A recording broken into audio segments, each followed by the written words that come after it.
Welcome to the wonderful world of stained glass. In this short film, we're going to look at how beautiful windows were created hundreds of years ago. And we'll be visiting craftsmen and women who are still making stained glass windows today.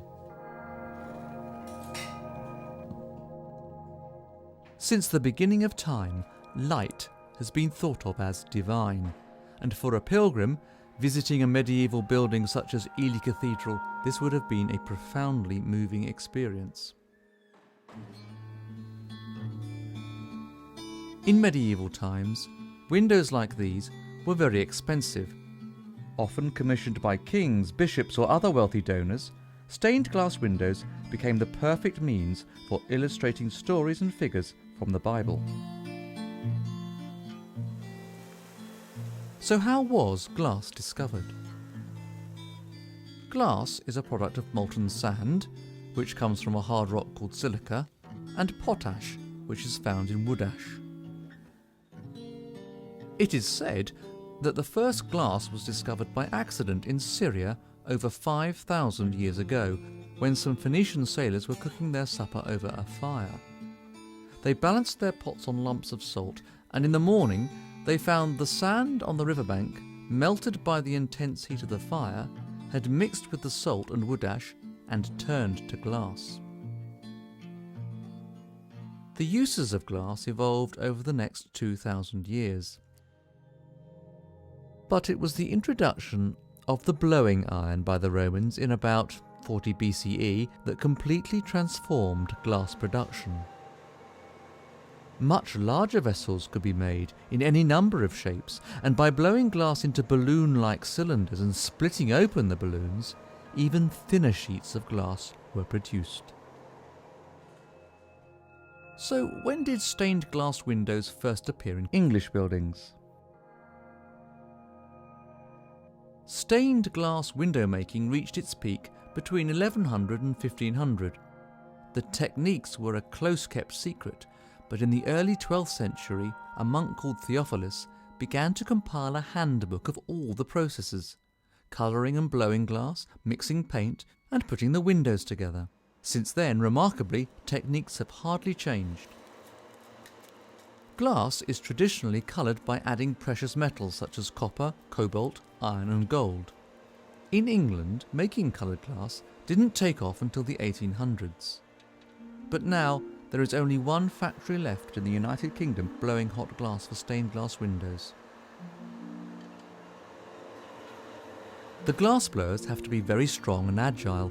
Every twist, turn and swing is a critical part of the process. It's a skill that has changed little since Roman times. Once blown, the cylinders of glass are cut open and flattened using a block of dampened wood. Every window has a design. The artist sketches out the window to scale on large pieces of paper. In medieval times, when paper was scarce, the design was drawn on a whitewashed board. Using this scale drawing, the pieces of glass are then cut to size. In medieval times, glass was first cut using a hot bar of iron. Nowadays, a small wheel cutter is used, and then the glass is cleaned up around the edges with a grozing iron. The glass is often decorated with paint.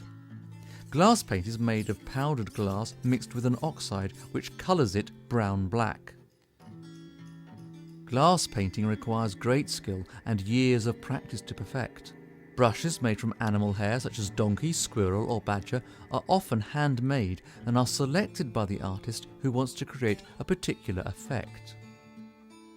At the beginning of the 14th century, a new way of colouring glass was discovered using a substance called silver stain. When applied to clear glass and fired in the kiln, it stains the glass a beautiful yellow colour. It's been used ever since to highlight features such as crowns, hair, angels' wings and architecture in stained glass. After painting and staining, the glass is fired in a kiln to fuse the paint to the glass surface. Medieval kilns were built in the open air and heated by charcoal. Getting the fire to exactly the right temperature around 650 degrees centigrade, was critical. Each firing took 2.5 days. Today, we can fire the glass in a gas-fired kiln in 40 minutes.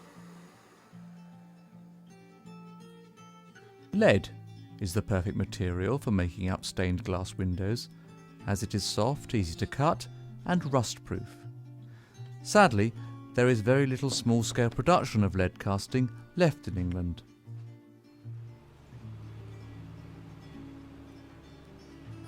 The lead is cast in a mould and then passed through a lead mill to produce strips called cames. A lead came has a groove on either side into which the edges of the glass fit. Where lead joints meet, they are fixed with a solder, a mixture of tin and lead. Finally, the completed panel is made watertight with black putty and is then ready for fitting. The panels are attached to bars of iron or bronze in the window opening. Copper or lead ties are soldered to the panels to make sure they are firmly fixed. Coloured glass never fades. This doesn't mean, though, that the glass is everlasting. Exposure to weather, pollution, gunshots, and even low-flying birds can damage windows over time. New techniques have extended the possibilities for both the professional and amateur stained glass artist. But there is still so much to do in the conservation and repair of historic stained glass. Many highly skilled artists and craftsmen are involved in making stained glass. We have seen the ancient techniques of the glassblower and the lead maker, the skill of the glass painter and the glazier, and the important role of the 21st century conservator. Today, we can still be transfixed by the amazing beauty of stained glass, not only in churches, but in public buildings, museums and private houses. Stained glass windows capture and transform light in truly magical ways.